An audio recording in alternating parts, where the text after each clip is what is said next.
Jendela Islam.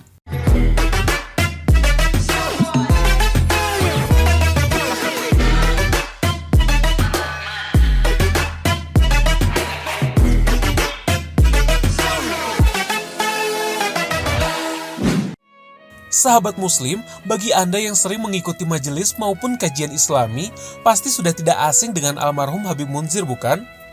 Namun di sini kita tidak akan membahas majelis Rasulullah yang beliau besarkan, melainkan mimpi beliau bertemu Rasulullah. Kisah tersebut kembali viral, padahal mimpi itu beliau ceritakan sekitar 10 tahun yang lalu. Alhamdulillah, itu menandakan banyak sekali yang mencintai Rasulullah serta ulama kita. Adapun di dalam mimpi tersebut, Habib Munzir mendapatkan nasihat yang baik. Bahkan Habib dapat menyentuh kaki baginda Nabi. Masya Allah. Sahabat Muslim, mimpi bertemu Rasulullah merupakan cita-cita semua umat Islam. Karena pastinya semua berharap mendapatkan syafaatnya.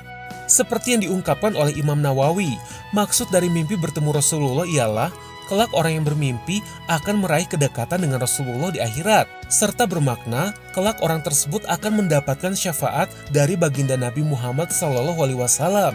Masya Allah.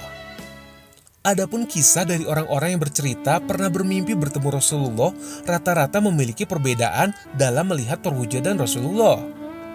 Ternyata hal tersebut disebabkan tingkat keimanan dan ketakwaan seseorang. Ada yang melihat baginda Nabi hanya dari belakangnya saja atau hanya melihat Nabi dalam bentuk cahaya. Bahkan ada yang dapat berbincang dan menyentuhnya seperti yang dialami almarhum Habib Munzir. Bagi siapa saja yang bermimpi berjumpa baginda Nabi, maka benarlah ia telah berjumpa dengan baginda Nabi. Hal ini didasarkan pada hadis sahih berikut ini. Barang siapa melihatku di dalam mimpi, maka ia akan bertemu denganku dalam keadaan terjaga, dan setan tidak dapat menyerupaiku. Sahabat Muslim, banyak orang-orang yang mempercayai mimpi sebagai penanda suatu kejadian. Hal ini tak sepenuhnya salah, karena Rasulullah dan para nabi terdahulu mendapatkan wahyu salah satunya lewat mimpi. Seperti perintah Allah untuk berkurban yang diwahyukan Allah lewat mimpi kepada Nabi Ibrahim, agar menyembelih putranya Nabi Ismail. Bahkan Nabi Yusuf diberkahi Allah dapat menafsirkan mimpi Raja Mesir yang dapat menyelamatkan rakyatnya dari kemarau selama 7 tahun. Lalu apa bedanya mimpi kita manusia biasa dengan para nabi? Bisakah kita mendapatkan keistimewaan dari Allah lewat mimpi? Perlu kita ketahui, tafsir mimpi adalah disiplin pengetahuan yang paling sulit dipelajari di dalam Islam.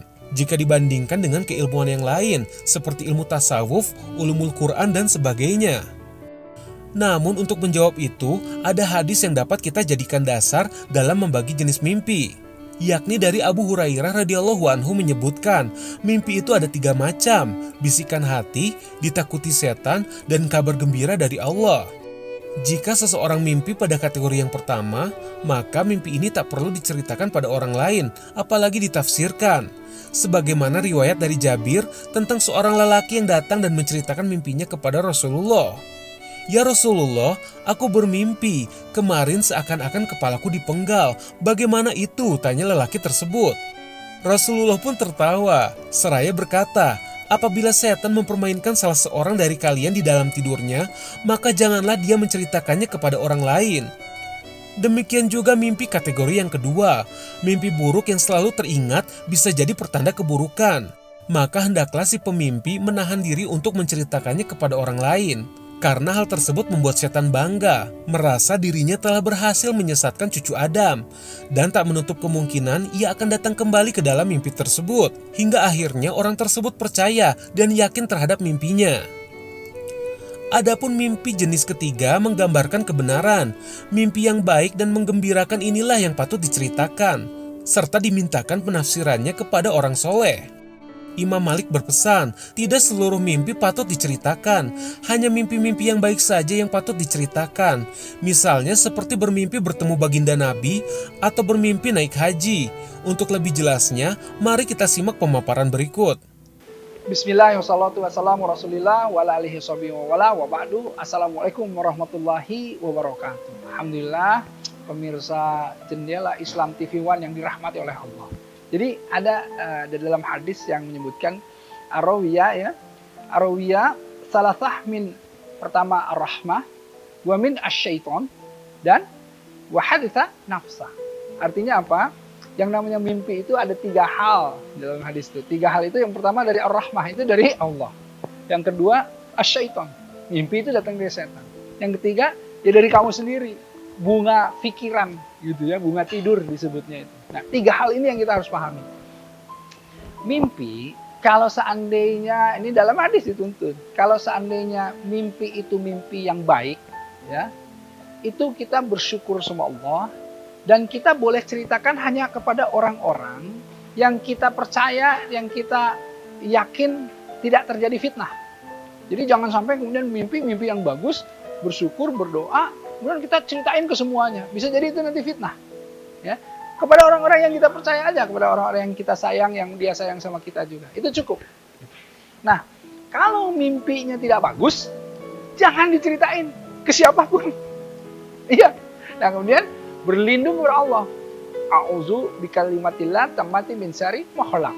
Ya, jadi aku berlindung kepada kalimat Allah yang sempurna dari seluruh kejahatan makhluknya. Nah, ini nih yang harus kita lakukan kalau seandainya bermimpi. Jangan sesekali berani-berani mentakwil mimpi. Karena apa? Karena tidak punya kemampuan lah kita untuk mentakwil mimpi, mengartikan mimpi itu. Hanya Nabi Yusuf alaihissalam ya yang kemudian diberikan keutamaan dalam mengartikan mimpi ya. Nabi-nabi yang lain juga, tetapi Nabi Yusuf lah yang kemudian diberikan kekhususan begitu. Nah, kita jangan coba-coba. Artinya apa? Kita mah berhusnuzon saja terhadap semua mimpi yang ada. Iya, saya diajarin begitu sama guru saya. Mimpi ini insya Allah bagus. Mimpi yang kelihatannya nggak bagus, insya Allah jadinya bagus. Mimpi semuanya di husnuzon saja. Nah, itu akan lebih baik. Nah, dengan begitu kita menjadi optimis, tidak tersugesti. Karena kalau syaitan masuk ke dalam diri kita dan kemudian membisikkan mimpi-mimpi yang akhirnya menjadi kesirikan, yang akhirnya kita percaya kepada mimpi tersebut, yang akhirnya kemudian kita justru terjebak ke dalam dosa dan kemaksiatan. Nauzubillah min dzalik ya. Nah, inilah mimpi orang-orang soleh, ya, mimpi Nabi itu tentu namanya mimpi Nabi wahyu kan. Tapi mimpi orang-orang yang soleh itu disebutkan 1/60 wahyu kenabian. Ini orang-orang yang soleh. Tapi siapa orang yang soleh? Jangan coba ngaku-ngaku soleh. Orang soleh itu para ulama, para alim, ya, para wali, para alim gitu.